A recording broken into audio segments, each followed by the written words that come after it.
Welcome back to my channel Sumana little blog. তো তোমরা সবাই কেমন আছো? আশা করছি তোমরা সবাই খুব ভালো আছো। আমি কিন্তু খুব ভালো আছি। ব্যাকগ্রাউন্ডটা দেখেছো তো? এটা আমাদের রান্নাঘর। তো চলো আজকে কোথায় যাচ্ছি, কি করছি না করছি কিচ্ছু এখনো জানি না, মানে অনেকদিন বেরোয়নি। এখানে কিন্তু তো ভয়েস গুলো বর অনেক বললো যে আস্তে ঠিক আছে আসছিল, রেডি হয়ে নাও। তো একটু তো চলো তোমরা কোথায় অ্যাডজাস্ট যাবো করে কি নিও। করবো এখন জানি না। আজকে আমাদের এই গাছটা কাটা হয়েছে, বর মশাই কেটে দিয়েছে কতবার বলে বলে। তো আমি কলে এসেছিলাম, মুখ ধুলাম। তো চলো এখন রেডি হব। তারপর কিন্তু আমার কোনো বাড়িতে ক্লিপ নেওয়া হয়নি, একবারে বাইরে এসেই ক্লিপটা নিয়েছি।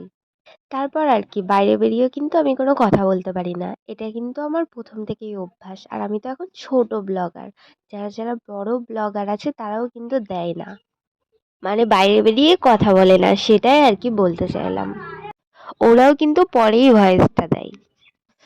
তো আর কি, চলো যেখানে যাওয়া হচ্ছিল আমাদের সেখানেই যাচ্ছিলাম। 6 কিলোমিটার দূরে গিয়ে আমরা দুটো সিঙ্গারা খেলাম শুধু।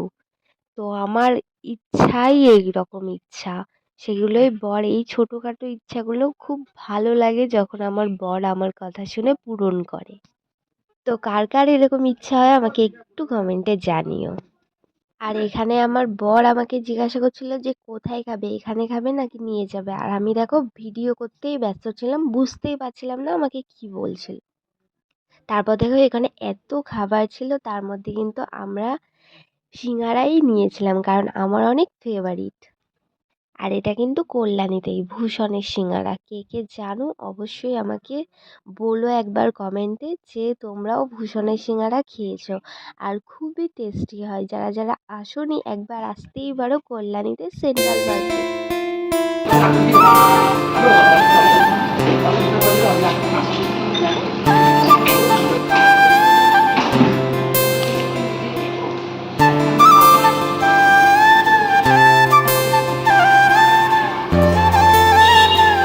তারপর দেখো ও কিন্তু খাচ্ছিল, আর আমি কিন্তু ভিডিওটা অন করেছিলাম, কেন জানি না ভিডিও অন করলে ওর মুখটা ঠিক এরকম প্যাঁচার মতন হয়ে যায়। আমি ভিডিও শুরু করলেই এরম করে বেড়াই ও। কেন এরম করো কেন? তারপর আর কি একটা মাঠে বসে আমরা খেয়ে নিয়েছিলাম। তারপর দেখো এদিকে বাড়ি যাওয়ার উদ্দেশ্যে আমরা রওনা দিয়ে দিলাম। এখানেও আমি ওকে কি যেন একটা জিজ্ঞাসা করছিলাম। কি একটা ক কিলোমিটার এসে দুটো সিঙ্গারা খেতে কিরম একটা আসছে।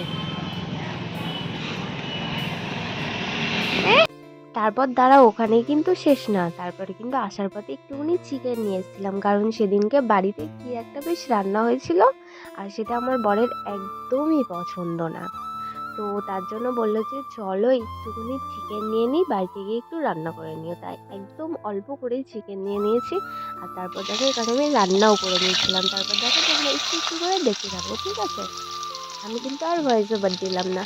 কেমন লাগলো ভিডিওটা অবশ্যই আমাকে কমেন্ট করে জানিও তোমরা।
সবাইকে টাটা, আমি এখানেই ব্লগটা শেষ করছি। তোমাদের সাথে দেখা হচ্ছে আবার নেক্সট কোনো ব্লগে। ততক্ষণ তোমরা খুব ভালো থেকো।